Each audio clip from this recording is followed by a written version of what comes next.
तो स्वागत है आपका आज के इस वीडियो में। मेरा नाम है प्रियांशु वर्मा और आप देख रहे हैं प्रियांशु वॉइस। तो आज हम बात करने वाले हैं आपके अपने चहीते जेठालाल गढ़ा के बारे में। वैसे तो इनका नाम दिलीप जोशी है, लेकिन आप इन्हें जेठालाल गढ़ा के नाम से जानते हैं और वर्तमान समय में भी लोग इन्हें जेठालाल के नाम से ही जानते हैं। दिलीप जोशी का जन्म 26 मई 1968, 26 मई 1968 को गुजरात के पोरबंदर में स्थित एक छोटे से गांव गोसा में हुआ था। दिलीप एक गुजराती ब्राह्मण परिवार से ताल्लुक़ रखते हैं। दिलीप ने अपना ज़्यादातर बचपन अपने परिवार के साथ बिताया। कुछ समय के बाद वे अपने परिवार से मुंबई शिफ्ट हो गए। इन्होंने अपनी शुरुआती शिक्षा अपने गांव के स्कूल से प्राप्त की और मुंबई में आने के बाद उन्होंने नरसिम्होजी कॉलेज में कॉमर्स ऑफ इकोनॉमिक्स में दाखिला लिया और बैचलर ऑफ कॉमर्स बीकॉम की डिग्री प्राप्त की। अपने शुरुआती दिनों में जब वे बीकॉम की पढ़ाई कर रहे थे तब वे थिएटर में काम करते थे। दिलीप को बचपन से एक्टिंग का बहुत शौक था। उन्होंने 12 साल की उम्र में ही बाल नाटकों में अभिनय करना शुरू कर दिया। वह नामदेव लहुटे की एक थिएटर एकेडमी में शामिल हुए, जहां पर वे एक बैंक आर्टिस्ट के रूप में काम करते थे। उस समय उन्हें 50 रुपये मिलते थे। उन्होंने विभिन्न थिएटर एवं नाटकों में अभिनय किया, लेकिन टीवी जगत में अपने अभिनय और करियर बनाने के लिए कभी भी नहीं सोचा। इसलिए उन्होंने शुरुआत में ही सिर्फ पैसा कमाने के लिए थिएटर और नाटकों में काम किया।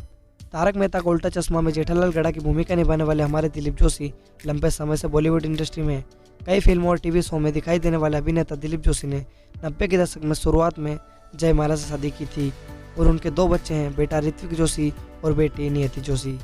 और इसके बाद उन्होंने टेलीविजन धारावाहिक कभी ये कभी वो में अभिनय किया और अपने अभिनय का लोहा मनवाया।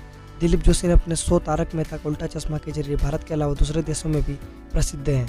दिलीप ने शो से पहले भी बहुत टीवी शो में काम किया है, लेकिन उनको असली पहचान तारक मेहता का उल्टा चश्मा से ही मिली।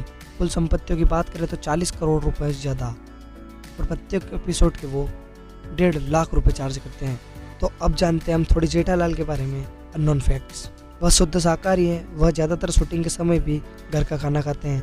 राजस्थान विधानसभा चुनाव 2018 के दौरान अभिनेता दिलीप जोशी ने भारतीय जनता पार्टी में अभियान में शामिल हुए हैं। दिलीप जोशी को सबसे पहले तारक मेहता में जेठालाल की भूमिका नहीं मिली, बल्कि चंपकलाल की भूमिका निभाने को कहा गया था। दिलीप जोशी टीवी शो तारक मेहता का उल्टा चश्मा में जेठालाल की भूमिका निभाने वाले सबसे ज़्यादा फीस लेते हैं। उनके पर एपिसोड 1.5 लाख रुपए हैं। दिलीप जोशी ने गुजराती थिएटर को 25 साल दिए हैं। तो सोच सकते हो आप कि जेठालाल ने अपने जीवन में, यानी कि दिलीप जोशी ने अपने जीवन में कितना संघर्ष किया। उन्होंने छोटे छोटे थिएटर्स में काम किया और वह सिर्फ पैसा कमाने के लिए वहाँ पर काम करते थे, प्रसिद्धि पाने के लिए नहीं।